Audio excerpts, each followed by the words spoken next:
Spoštovani, dobrodošli na novinarski konferenci Univerze v Ljubljani. Danes bomo predstavili 4 mednarodno prebojne interdisciplinarne projekte, ki povezujejo različna področja znanosti in odpirajo nove priložnosti za razvoj družbe. Gre za projekte, izbrane v okviru internega poziva Univerze v Ljubljani, za katere bo Univerza namenila več kot 10 milijonov evrov. Besedo najprej predajam rektorju Univerze v Ljubljani, profesorju dr. Gregorju Majdiču. Hvala. Spoštovani, z velikim veseljem vas pozdravljam na današnjem dogodku, kjer bomo predstavili izbor 4 novih velikih interdisciplinarnih projektov Univerze v Ljubljani.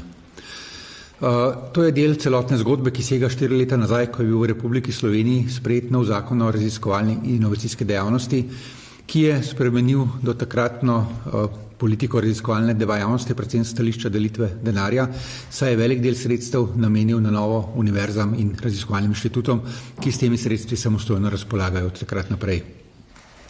Na Univerzi v Ljubljani smo se tega lotili zelo resno z številnimi reformami. Tako smo v teh 4 letih uvedli reformo ocenjevanja raziskovalnega dela in uvedli sodobno na kvalitativnih kriterijih temelječo metodo ocenjevanja raziskovalnega dela. Posodobili smo sistem rekrutiranja mladih raziskovalcev ter uvedli na novo spodbude za mlajše raziskovalce v obliki tako imenovanih zagonskih projektov.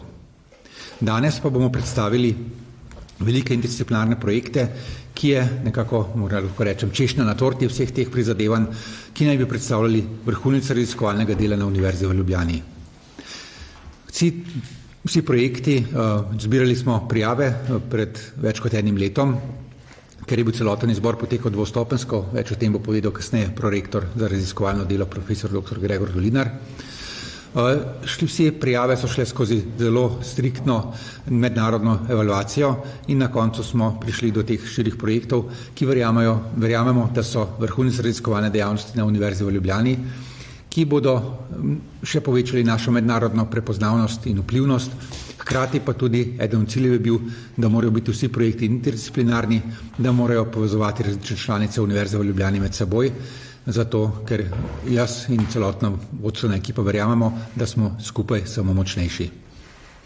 Preden predam besedo prorektorju, bi poudaril še to, da gre tukaj za namenska sredstva po zakonu o znanstveno-raziskovalni dejavnosti, kjer se je financiranje v zadnjih letih močno ukrepilo in lahko rečem, da trenutno situacija glede tega v Sloveniji odlična ali pa dobra, zdaj lahko vedno boljša.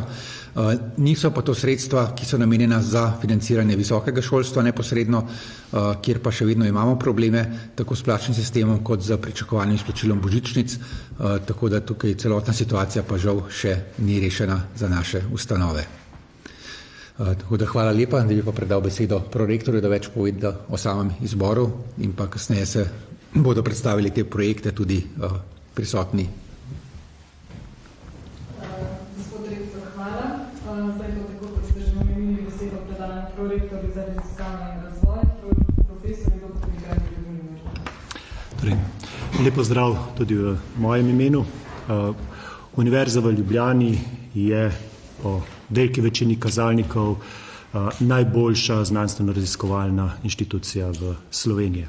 Ampak mi želimo več, mi se želimo primerjati z dobrimi inštitucijami tudi v tujini, zato smo se odločili, da, tako kot je rektor povedal, sredstva, ki so prišla, sredstva stabilnega financiranja, ki so prišla sedaj v okvir Univerze v Ljubljani, s katerim lahko sedaj avtonomno nekako upravljamo, da jih namenimo tudi za nekatere prebojne projekte.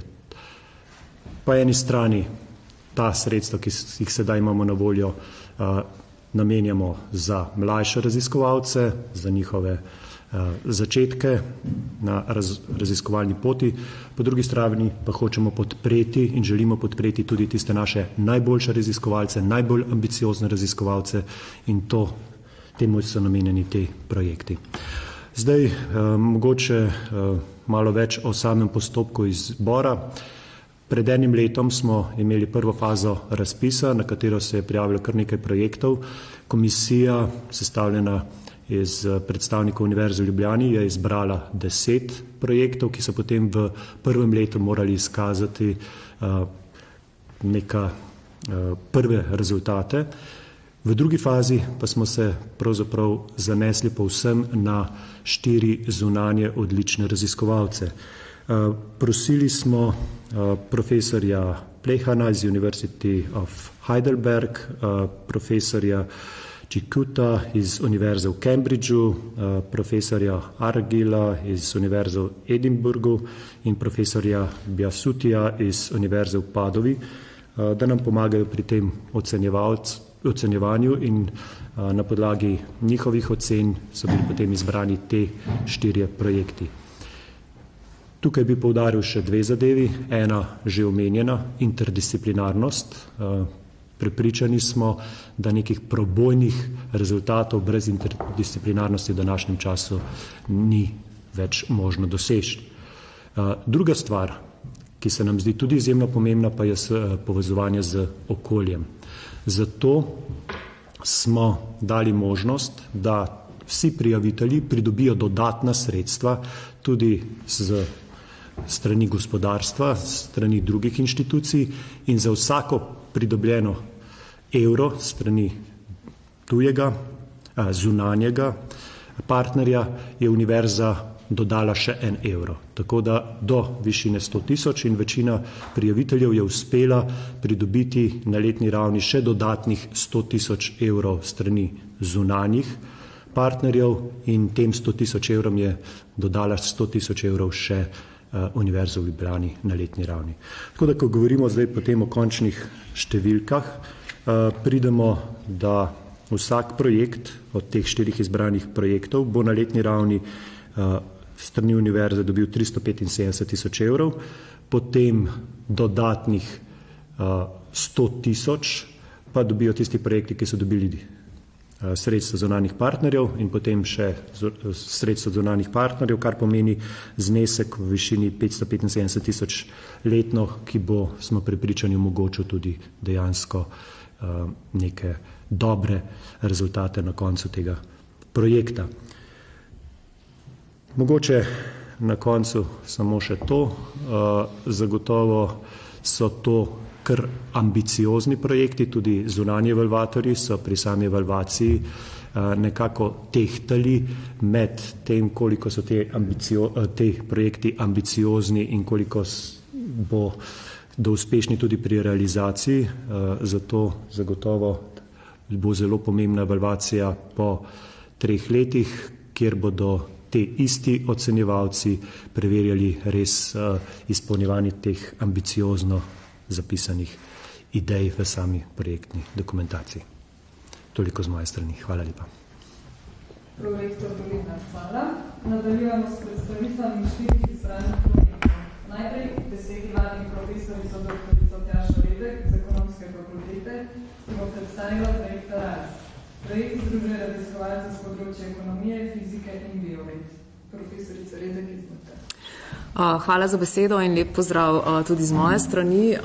Torej, če gremo nekoliko v ozadje našega projekta, lahko rečemo, da podatki kažejo, da se je povprečna letna temperatura v Ljubljani Bežigradu, ki je tole za ovinkom med 1950 in 2020 povečala za skoraj 3 stopinje. In podobne trende lahko prepoznamo tudi drugje v Sloveniji in pa seveda v svetu in ti trendi, te podnebne spremembe bodo preko različnih transmisijskih kanalov vplivale neposredno ali posredno na vse nas in pomembno je seveda na eni strani, da se proti njim borimo, na drugi strani pa seveda, da se tudi prilagodimo. V Sloveniji biogospodarstvo, ki je temeljni vidik našega projekta, predstavlja pomemben del gospodarstva in pa seveda tudi regionalnega razvoja in socialne varnosti številnih Slovencev. In kot kažejo podatki Evropske komisije, posredno ali neposredno vplivajo na delovna mesta okoli 100 000 Slovencev in pa ustvarjajo približno 3 milijarde dodane vrednosti. In v projektu RAIS, ki se ukvarja z razvojem naprednih podnebno odpornih rešitev za podporo razvoja trajnostnega biogospodarstva in pa tudi družbe in združuje raziskovalce ekonomske fakultete, fakultete za matematiko in fiziko ter biotehniške fakultete, želimo potegniti celotno verigo, torej najprej s pomočjo naprednih z nevronskimi mrežami podprtih simulacij podnebnih sprememb in pa dogajanj ugotoviti, kakšne bodo na dezagregirani ravni te spremembe, kako bodo vplivale na naravne pogoje, s tem, kako bodo vplivale na razvoj panog, ki so neposredno vezane na naravne pogoje, torej predvsem kmetijstva, na to pa naprej v ostale panoge gospodarstva, najprej biogospodarstva, potem pa preko učinkov prelivanja seveda tudi ostale panoge in pa kako bo to vplivalo na trg dela, na zaposljivost in pa seveda na regionalni razvoj. Želimo ponuditi tehnološko napredne rešitve, predvsem take, ki bi na eni strani podprle biogospodarstvo, torej predvsem neposredno kmetijstvo, gozdarstvo in pa potem posredno ostale panoge in pa seveda oblikovati nabor ukrepov, ki bodo celostni, ki bodo znanstveno podkovani, podatkovno podkovani in predvsem tudi jih razvijati in prediskutirati skupaj z lokalno skupnostjo, ker praksa v Sloveniji pogosto pokaže, kako pravzaprav znanost ni dovolj za uspešno implementacijo pomembnih in tudi pametnih rešitev. Naš projekt, ki ga vodimo s kolegi torej fakultete za matematiko in fiziko in pa biotehniške fakultete, če omenim zgolj nekatera imena, Žiga Zaplotnik, Miha Ravnik, Boštjan Lesar, Tjaša Pogačar, Luka Jovančič, Miha Humar, Ljubica Kneževič Cvelbar, Vesna Žabkar in tako naprej, je zasnovan izrazito interdisciplinarno in pa, tako kot sem rekla, z mislijo na deležnike tudi v gospodarstvu in pa v družbi. Naš cilj je neposredno vplivati na razvoj torej samih pogojev za delo in pa s tem tudi na družbeno blaginjo.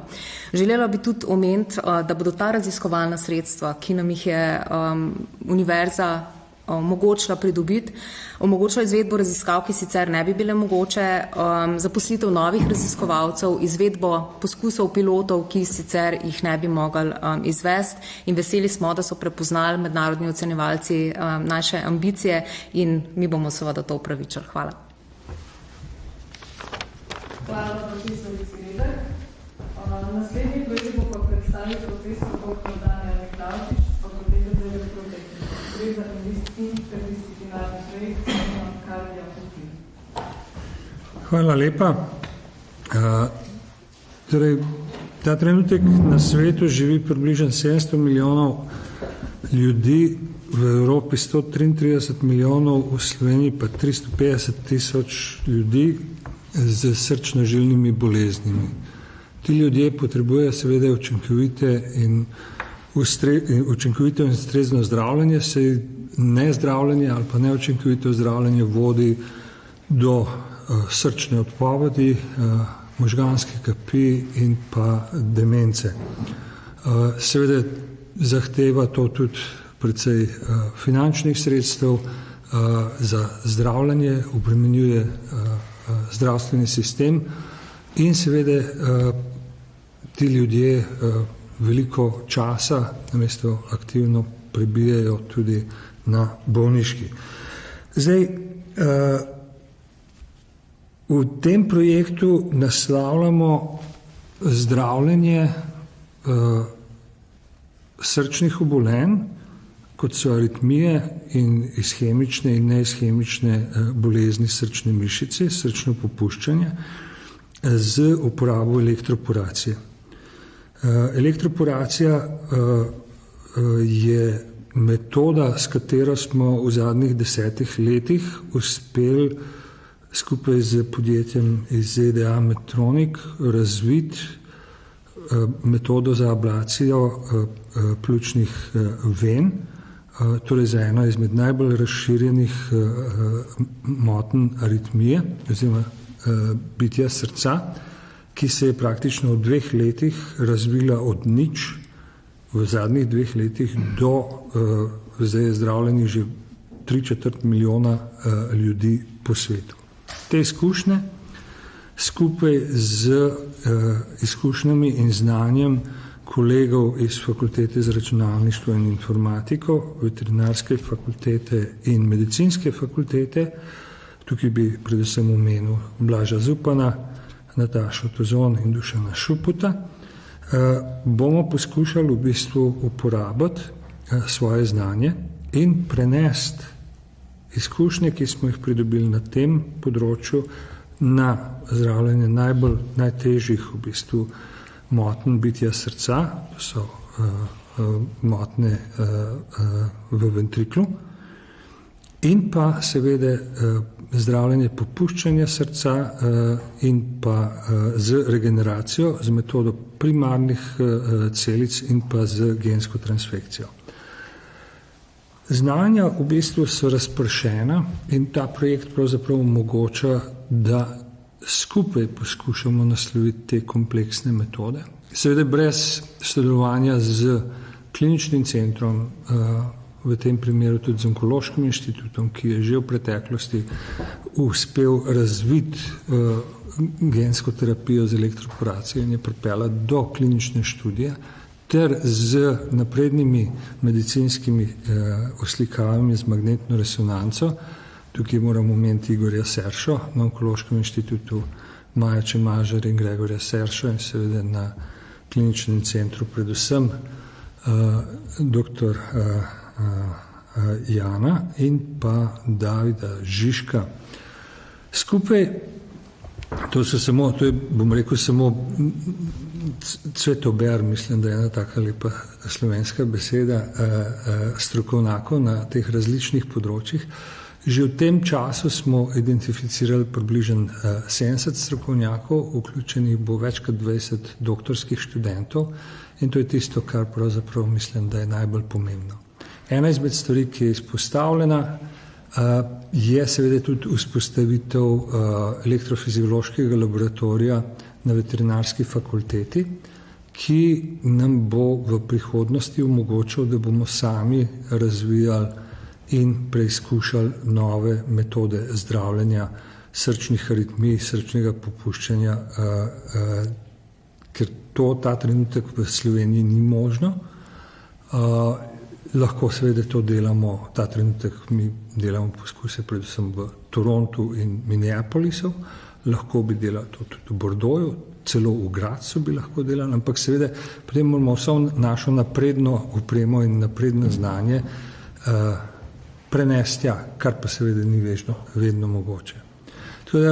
Čeprav se sliši, da so te projekti veliki, bojo zahtevali seveda bistveno več truda, da bomo ta denar uplemenitili in jaz mislim, da je to predvsem seme in zaupanje seveda univerze v idejo, ki smo jo predstavili, tako da se za to najlepše zahvaljujem. Hvala lepa.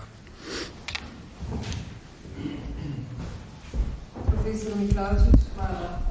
Besedo predaja profesor dr. Jana Zubonči iz Fakultete za matematiko in fiziko, ki bo predstavil projekt kvantne tehnologije za transport in komunikacijo v 21. stoletju. Ja, hvala lepa, najprej lepo zdrav vsem. Tako vidim, kako to zgleda, če sediš pred novinarji in pa še niso nič vprašali, no, redo bomo videli, kako bo šlo. Skratka, kaj je začetek tega projekta, je bila pač ideja, ki se je porodila ob spoznanju, da je leto pač kvantnih tehnologij letos, ne, to je ena stvar. Druga stvar pa je seveda, da je večji del pač torej študija na fiziki in seveda raziskovalne dejavnosti na fiziki namenjen kvantnim ne samo tehnologijam, ampak predvsem osnovnim spoznanjem v kvantni mehaniki, ki pa so seveda nekako v vrhuncu, bi rekel, znanosti, ne, moji kolegi objavljajo v najbolj eminentnih revijah znanstvenih, kot je Science, Nature, Physics, Nature, Photonics, Nature, Materials. In ko smo pač videli, oziroma smo bili seznanjeni, seveda zelo dobro, ne, da se ti veliki projekti pripravljajo, smo začeli razmišljati, kako bi zdaj pač to naše znanje, ki je verjetno še zelo, zelo daleč od nekakšne uporabe, nekako spravili navzdol, ne, na nek nivo, ne, ki bi bil pa lahko uporaben. In seveda na ta način smo nekaj se zavedali, da tega pa mi sami verjetno ne bomo zmogli in smo zato privabili druge fakultete, ki se tudi ukvarjajo z pač problemi iz kvantne mehanike in kvantnih tehnologij. kot je Fakulteta za elektrotehniko, pa Fakulteta za računalništvo in informatiko, kjer smo tako najdli določene povezave, ne, v smeri pač teh naših delovnih sklopov, ki smo jih predlagali. No, potem smo povabili tudi Fakulteto za pomorstvo in promet, kajti en velik del tega projekta je dejansko namenjen uporabi kvantnih tehnologij pri recimo varni komunikaciji, tipično recimo ne samo med posameznimi deli pač vlade ali pač drugimi institucijami, ampak tudi recimo v prometu.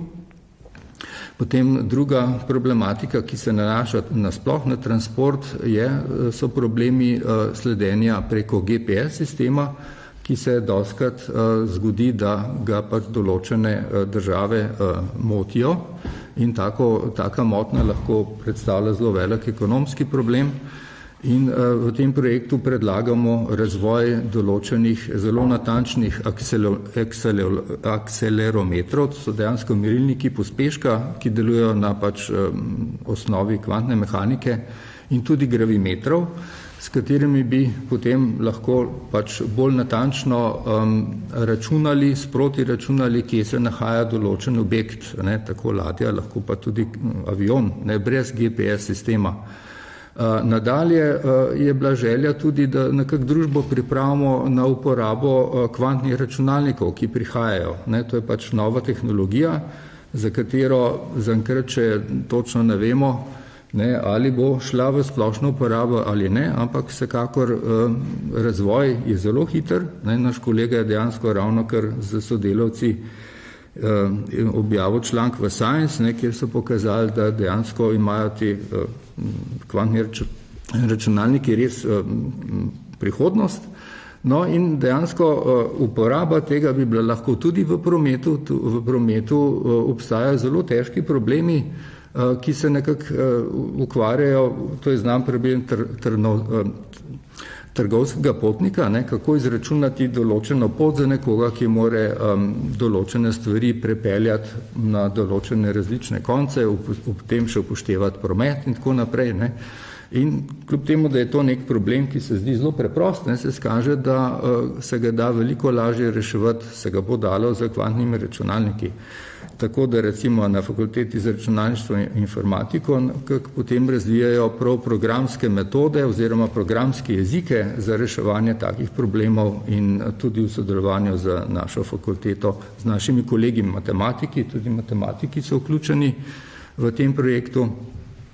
No in na koncu seveda tudi vključevanje fakultete za ekonomske fakultete, seveda pomembno, ne, kajti vse take rešitve morajo imeti nek ekonomski, se pravi, je treba analizo narediti, ali je to ekonomsko upravičeno. Ne.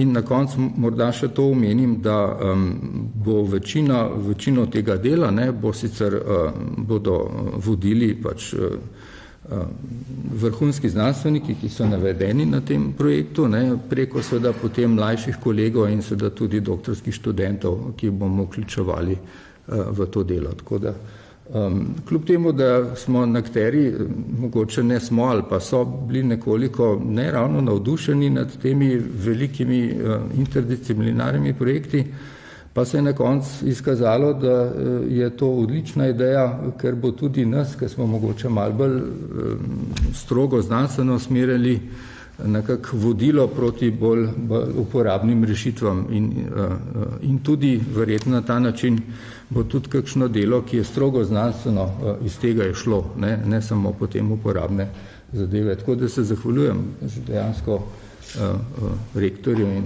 prorektorju za to idejo. Hvala lepa. Gospod Bonča, hvala. Zadnji projekt Jelena Matrac bo predstavil izredni profesor dr. Matija Črešnar iz Filozofske fakultete. V okviru projekta bodo raziskovali koncept odpornosti v smislu lastnosti družb. Gospod Črešnar, prosim. Najlepša hvala. Najprej bi se zahvalil Univerzi v Ljubljani, ker se mi zdi, da je našla en zelo dober način, kako spodbujati odlično v znanosti, in jaz upam, da bomo vsi ta vaša upanja in te vaše ocene lahko podprli z odličnimi rezultati.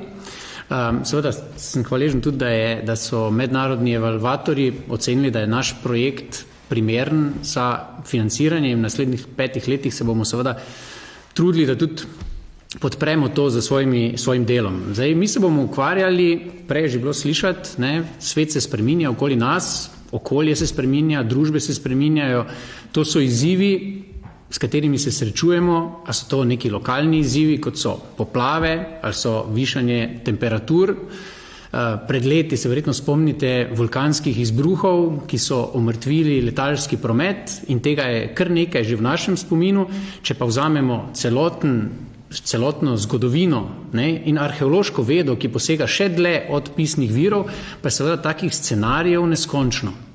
Kako so se naši predhodniki, družbe, ki so živele v tem prostoru in tudi širše, srečevale z izzivi, kako so na njih reagirale, in mi to poskušamo raziskovati skozi koncept odpornosti, ki jo pač vidimo kot neke kulturne prakse, kako so se ljudje soočali z takšnimi in drugačnimi izzivi. Že v tem letu, pripravljalnem letu, ki je bilo financirano, smo izvajali nekatere raziskave, med drugim smo v našem prostoru, kar sicer še ni objavljeno, odkrili kugo v času 6. stoletja našega štetja, ki je ena prvih izbruhov kuge v širšem prostoru, in seveda kako so se na to družbe odzivale. Vidimo velike spremembe v širšem prostoru. Nekateri so te gobavce, te okužene s kugo osamili, drugi spet ne. Kako so se soočali s poplavami, kako so se soočali z dostopom recimo visokogorja v našem prostoru in tako naprej. Številna so vprašanja, ki se jih bomo poskušali dotakniti. Na eni strani bomo polnili en steber znanja v našem projektu, te raziskave, ki jih pa izvajamo na Filozofski fakulteti, na Fakulteti za kemijo in kemijsko tehnologijo, Biotehniški fakulteti in Naravoslovno-tehniški fakulteti z 11 oziroma v resnici 13 zunanjimi partnerji, če omenim samo Max Planck, Svobodna univerza v Bruslju in tako naprej. Bomo pa seveda polnili še en steber, ki bo podpiral naš projekt, to so pa raziskave, kaj se dogaja z našo materialno dediščino. Se pravi, z kulturno dediščino, ki je prisotna povsod okrog nas in se spreminja z temi spremembami. Če pogledamo samo v Ljubljani, če pogledamo proti vzhodu, veliko Ljubljansko barje, ki je del svetovne dediščine UNESCO, kaj se dogaja, ko vode iztekajo iz tega prostora. Na eni strani kmetovalci seveda so zainteresirani, da ni zamočvirjeno, na drugi strani, če bi vprašali nas, ki želimo varovati ta kolišča, bi seveda bili bolj veseli, če bi bile prostori zatravljeni in delno pod vodo ali pa vsaj v takem stanju, kjer je dediščina varovana. In z analizami teh materialov bomo seveda lahko v prihodnost predvideli, kakšne spremembe, kakšne grožnje prihajajo tudi za našo kulturno dediščino in za materiale, ki jih mi puščamo za sabo in so na nek način osnova in materialna in pogosto tudi simbolna osnova naše družbe. Danes smo v palači, ki simbolizira našo univerzo in ni samo en objekt, lahko bi jo gledali iz stavba kot stavba, ampak ni, seveda ima vso to zgodovino, smo zraven Kongresnega trga, ki spet nosi veliko simbolno vrednost in seveda bomo to vključili v te zgodbe, kako se je človek s pomočjo materialnega sveta preživljal te čase izzivov. Seveda upamo, da bomo se naučili iz tega kaj in bomo tudi za našo prihodnost lahko dali vsaj nekaj na svetu. Tako da, hvala lepa vsem.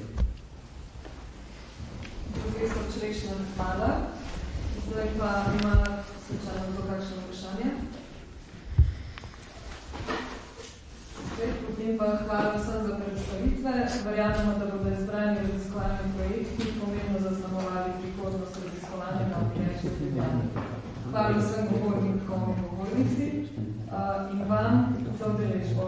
Želimo vam nekaj naših.